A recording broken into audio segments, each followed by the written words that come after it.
কিন্তু এই ছেলেটার মতো ট্র্যাজিক হিরো ব্রাজিলিয়ান ফুটবলে হয়তো আগে কখনো আসেনি। হ্যাঁ, আজ কথা হচ্ছে ফুটবলের রাজপুত্র নেইমারকে নিয়ে। নিন্দুকেরা বলেন নেইমার নাকি খেলতে খেলতে ইচ্ছে করে পড়ে যান, চোট পাওয়ার অভিনয় করেন।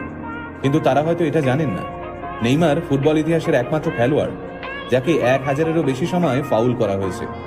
মাত্র 6 বছর বয়সে ফুটবলে হাতেখড়ি হয় নেইমারের। বলের সঙ্গে তিনি যেন কথা বলতে পারতেন। গোল তো অনেকেই দিতে পারে, কিন্তু ফুটবল খেলাটা যে একটা শিল্প, সেটা হয়তো ছোট্ট নেইমারকে দেখলে বোঝা যেত। মাত্র 17 বছর বয়সে ব্রাজিলের 1 নম্বর ক্লাব স্যান্টোসে অভিষেক হয় নেইমারের। আর 18 বছর বয়সে ব্রাজিলের জাতীয় দলেও চান্স পান তিনি।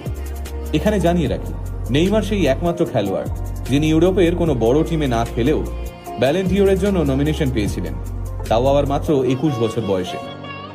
নেইমারের যখন 18 বছর বয়স, তখন থেকেই তাকে নিজের দলে নেওয়ার জন্য ব্রাজিলের মাঠে হতে দিয়ে পড়ে থাকত বার্সেলোনা, রিয়াল মাদ্রিদের মতো সব বড় বড় টিম। অবশেষে 2013 সালে বার্সেলোনায় খেলার সিদ্ধান্ত নেন নেইমার। বার্সেলোনায় থাকাকালীন স্বপ্নের ফর্মে ছিলেন নেইমার। একটা দলের হয়ে যতগুলো ট্রফি জেতা সম্ভব সবই জিতে নিয়েছিলেন তিনি। সে সময় তিনি যোগ্য সঙ্গী হিসেবে পেয়েছিলেন মেসি আর সুয়ারেজকে। মনে পড়ে যায় 2014 সালের ফুটবল বিশ্বকাপের কথা।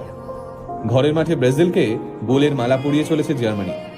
বিশ্বকাপের সেমিফাইনাল ম্যাচে মাত্র 25 মিনিটে 5 গোল দিয়ে দিয়েছে জার্মানি। দর্শকরা সব কেউই বুঝতে পারছেন না কি হচ্ছে।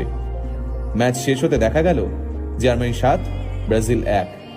সেদিন নিজের দলের এই শোচনীয় অবস্থা দেখে কাঁদতে কাঁদতে টিভি বন্ধ করে দিয়েছিলেন নেইমার।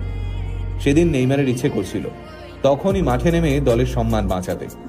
হয়তো ঠিক তার আগের ম্যাচে চোট না পেলে 2014 সালের